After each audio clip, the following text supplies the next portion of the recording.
কি হ'ল চা বলক চা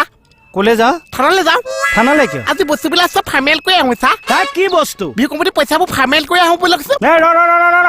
তোক কৈছো দেখোন তই পেঞ্চন পাবি এইবিলাক পেচা চেচা বহুত দি আছে আজি মোক পইচা লাগে পইচা দিবলৈ বলক চোন চোৰনে পইচা ভাল খবৰ এটা আছে কি চা কমিটিৰ পৰা মেছেজ আহি গ'ল নহয় এইষা আকৌ কি ক'লে চা চা তোৰ পাৰফৰ্মেঞ্চ মোতকেও ভাল পাইছে মোক ভাল তই এতিয়া পেঞ্চনটো পাবিয়ে কেছ পইচাও মোতকে বেছি পাবি বলক চোন লৈ আহোঁ এতিয়া নহয় 2 বছৰ পিছত আপুনি য'ত যায় মোহন যেন যাবই অ' বচা বলক চা অসমল লুটুকনৰ গড়ত কোনোবা মানুহ আহিব নেকি মই কেনেকৈ জানিম বাইদেউ আৰে তই হোম গাৰ্ড এটা হৈ মানুহৰ হোমৰ কথা এখন নাজানা কি যে কথা কিছুমান